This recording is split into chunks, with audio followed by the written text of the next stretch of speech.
नमस्कार, मैं अमिता जैन। मैं जयशंकर प्रसाद कृत कामायनी महाकाव्य के श्रद्धा सर्ग के पद्यांश की व्याख्या बताने जा रही हूँ।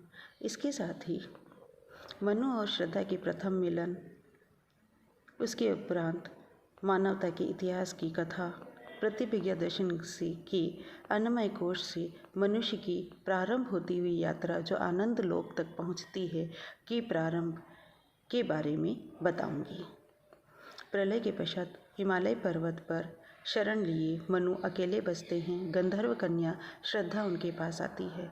चिंतित मनु से वो प्रश्न करती है और इस तरह से उनका परिचय होता है।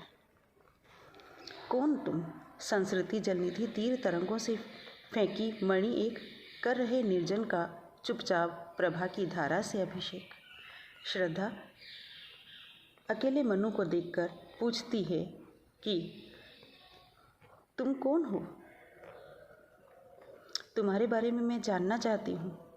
प्रलय में सारी धरती नष्ट हो गई, सब कुछ समाप्त हो गया, देव सृष्टि समाप्त हो गई, लेकिन तुम अकेले बचे हो। कौन हो तुम? चारों तरफ प्रलय की भयावहता विद्यमान है आज भी, लेकिन तुम जीवित मनुष्य, देव सृष्टि के प्रतीक स्वरूप। हे पुरुष, तुम कौन हो? ऐसा लगता है कि इस भव सागर की लहरों ने एक मणि को फेंक दिया है।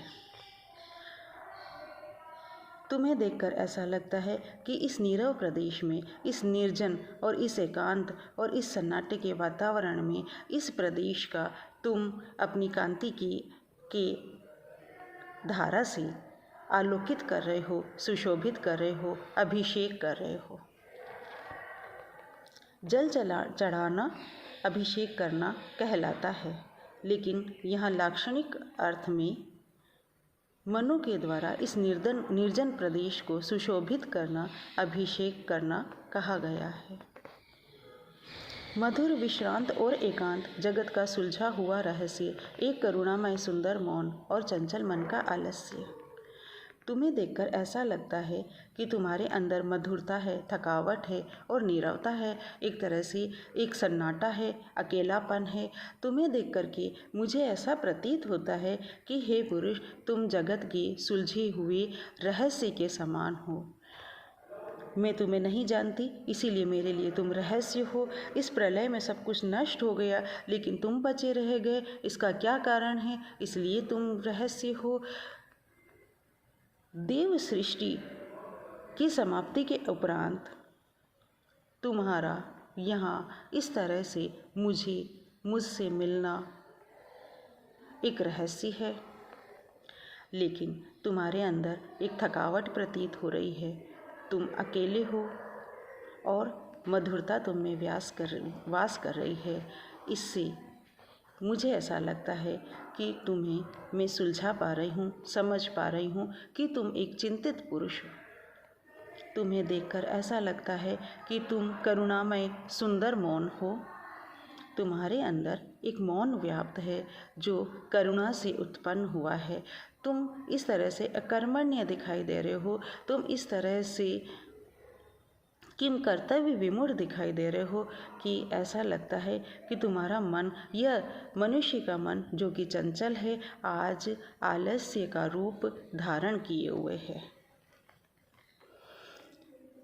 प्रस्तुत पद्यांश में श्रद्धा का कौतूहल और आश्चर्य दिखाई देता है। एकाकी जीवन की निराशापूर्ण स्थिति का मार्मिक बिंब यहाँ पर जयशंकर प्रसाद ने उपस्थित किया है। रूपक अलंकार, परिकर अलंकार, मणि यहाँ पर विद्यमान है। मणि स्त्रीलिंग है और मनु पुल्लिंग है, लेकिन यहाँ श्रेष्ठता के प्रतीक के रूप में मणि शब्द का प्रयोग हुआ है। मधुर विश्रांत और एकांत, जगत का सुलझा हुआ रहस्य, एक करुणामय सुंदर मौन और चंचल मन का आलस्य। जगत का सुलझा हुआ रहस्य, करुणामय सुंदर मौन, चंचल मन का आलस्य में भाव बिंब दिखाई देता है। रूपक उत्प्रेक्षा उल्लेख अलंकार है। चंचल मन के आलस्य में विरोधाभास अलंकार दिखाई देता है। संपूर्ण श्रद्धा सर्ग में 16 मात्राओं का श्रृंगार छंद आया है। इस प्रकार जयशंकर प्रसाद ने बिंब सृष्टि के द्वारा